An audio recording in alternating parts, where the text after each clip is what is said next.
तो आप एक टिकट में दो मज़े तो ना लें कि आप एक तरफ MNA भी हैं, दूसरी तरफ MPA भी लड़ रहे हैं। मकसद क्या है?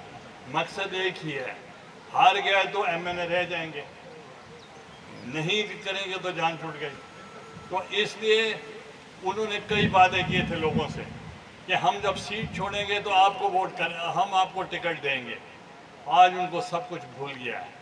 अब भी वो कहते मरूसी सियासत हम ख़त्म कर देंगे। इमरान खान कहता था मरूसी सियासत हम ख़त्म कर देंगे। तो इससे मरूसी सियासत ख़त्म हुई है या नहीं हुई? तो ये तो मकसद है कि ये जैसे जितने पहले वादे थे वो कोई पूरा ना कर सके। कहते थे हम 1 करोड़ नौजवानों को मुलाजमत देंगे।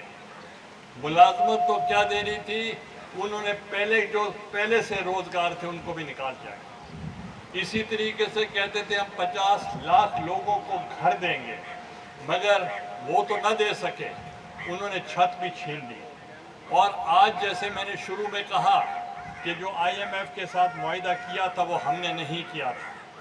वो IMF का जो मुआहिदा था वो इमरान खान का था और बैनुल अक़वामी रवायात के मुताबिक, बैनुल अक़वामी कवानीन के मुताबिक जो मुआहिदे होते हैं वो रियासत के साथ होते हैं, पार्टियों के साथ नहीं होते। अगर हम उन मुआहिदों को हम उस पर अमल ना करते तो मुल्क दिवालिया हो जाता, मुल्क को ख़तरात लाहक हो जाते, क्योंकि उनको सिर्फ एक ही फिक्र है कि मुझे वज़ीर आज़म बना दिया जाए। ये मुझे बताएं, जब ये वज़ीर आज़म बने 6 वोटों से बने, और वो भी जिन 6 वोटों से बने उनको कैसे बनवाया गया। इसी तरीके से अगर मैं वज़ीर आज़म बना तो पूरे हाउस ने, पूरे ऐवान ने मुझे वोट दिया। मुझे 264 वोट पड़े और 42 वोट जो अपोजिशन के थे उन्होंने भी मेरी सपोर्ट की। तो अब आप बताएं कि जो मुत्तफ़िका वज़ीर आज़म हो और लॉन्गेस्ट सर्विंग प्राइम मिनिस्टर हो, मुझे कभी आपने देखा कि मैंने कहीं कहा हो कि जी मुझे क्यों निकाला गया? मैंने कभी कहा कि मैं रहना चाहता हूँ? मैंने तो अपील का भी इंतज़ार नहीं किया। मैंने उसी वक्त इस्तीफ़ा दिया और घर वापस आ गया। इसलिए मैं आया कि चूँकि मेरी मिरास नहीं थी, मेरी विरासत नहीं थी। जब तक मुझे सपोर्ट मिलती थी, पूरा नेशनल असेंबली मेरे साथ थी, मगर हमने अदालत के फैसले का एहतराम किया। अगर पीपल्स पार्टी ने अगर जुल्फ़िकार अली भुट्टो शहीद को शहीद किया गया तो उसका रेफरेंस आज भी अदलिया में मौजूद है। हमने सदारती रेफरेंस भेजा था कि आप ये देखें कि इनका अदालती कत्ल हुआ था। इसी तरीके से मोहतरमा बेनज़ीर भुट्टो शहीद हुई तो आज भी अदालत में उनका केस लगा हुआ है। हमने कभी अदालतों का ये नहीं सोचा कि अगर हम नहीं हैं तो हम एहतराम नहीं करेंगे। हम एहतराम करते हैं, करते रहेंगे, और हमने जेलें भी काटी मगर हमने उफ नहीं की। मैं सिर्फ आपको बताना चाह रहा हूँ, इमरान खान को सिर्फ एक ही है कि मैं किसी तरीके से वज़ीर आज़म दोबारा बन जाऊँ। भाई जब आप वज़ीर आज़म थे उस वक्त भी आप ये कहते थे कि हमारी तैयारी नहीं थी, इसलिए हमें नहीं आना चाहिए था। तो आपकी अब अचानक तैयारी कैसे हो गई? तो इसलिए जब उनको पता चल गया कि अदम एतमाद कामयाब हो जाएगा, उनकी जो इंटेलिजेंस रिपोर्ट थी, IB की जो रिपोर्ट थी, शेख रशीद साहब ने कहा मुझे तो जुलाई में पता चल गया था हम जा रहे हैं, और उनको पता था कि हम जा रहे हैं। तो फिर इन्होंने एक नाम निहाद प्राइम मिनिस्टर पैकेज का ऐलान किया। वो प्राइम मिनिस्टर पैकेज क्या था कि हम 10 रुपये बिजली पेट्रोल कम कर रहे हैं, 5 रुपये बिजली कम कर रहे हैं, और ये मुनहरफ हो रहे थे जो मुआहिदा किया था। इनका ख्याल था हम तो वैसे भी जा रहे हैं, बेहतर है कि जो आने वाले होंगे वो भुगतेंगे, मगर हम रिस्पॉन्सिबल लोग थे, हम जिम्मेवार लोग थे।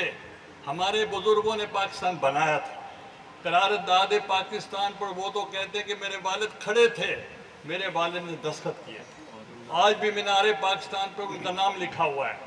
तो मेरे ख़ानदान ने पाकिस्तान बनाने में उनके बहुत खिदमत हैं। तो इसलिए मैं आपको कहना चाह रहा हूँ कि हम गैर जिम्मेवाराना बात नहीं कर सकते थे। हमने सोचा एक इलेक्शन में चले जाएं, हमें फ़ायदा हो जाएगा। दूसरी तरफ हमने देखा कि इलेक्शन 7 माह नहीं हो सकते, क्योंकि इलेक्शन कमीशन ऑफ पाकिस्तान ने कहा जब तक सेंसस नहीं होंगे और उससे मर्दमशुमारी नहीं होगी, हल्का बंदी नहीं होगी, हम इलेक्शन नहीं करा सकते। जब बिलावल भुट्टो को बुलाया गया कि आप आए और बताएं इलेक्शन कब चाहते हैं, सुप्रीम कोर्ट के चीफ जस्टिस ने, तो उन्होंने कहा कि जब तक इलेक्टोरल रिफॉर्म्स मुकम्मल नहीं होंगे हम इलेक्शन नहीं करेंगे। इसलिए हम चाहते हैं कि ऐसे इलेक्शन हो जो साफ शफाफ हों और उसकी क्रेडिबिलिटी हो और लोग उसके इलेक्शन के नताइज को तस्लीम करें। अब ये क्या है, ये कहते हैं अगर मैं नहीं हूँ तो मुल्क का 3 हिस्से हो जाएंगे, अगर इमरान खान नहीं होगा तो एस्टेब्लिशमेंट तबाह हो जाएगी, अगर इमरान खान नहीं होगा हमारे न्यूक्लियर असासे गैर महफूज हो जाएंगे। ये बताएं ये ज़ुबान किसकी हो सकती है? हिंदुस्तान तो कह सकता है, पाकिस्तान ही नहीं कह सकता। तो इसलिए मैं आपको बताना चाह रहा हूँ कि ये इलेक्शन अहम है।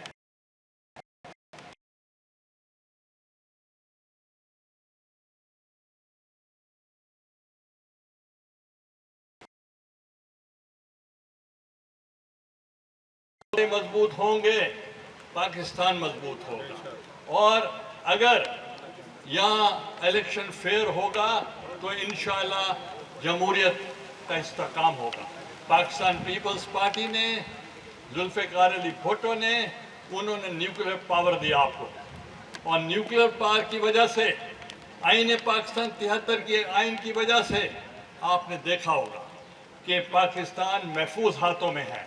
इसका कुछ कोई नहीं बिगाड़ सकता जब तक आईन पाकिस्तान है और न्यूक्लियर एसेट है आपके पास। इसलिए मैं आपको बताना चाह रहा हूँ, मैं भुट्टो फैमिली का बेहद मशकूर हूँ कि वो मेरी दावत पर यहाँ तशरीफ़ लाए और इस वक्त मुल्क को मुश्किल तरीन हालात से निकालने के लिए हमारा साथ दे रहे हैं। और मैं ये भी बताऊँ, अगर पीपल्स पार्टी जीत जाती है, जो कि जीत जाएगी, तो वो कहेगा कि हम इलेक्शन नहीं मानते। ये फिर वही शोर होगा उनका।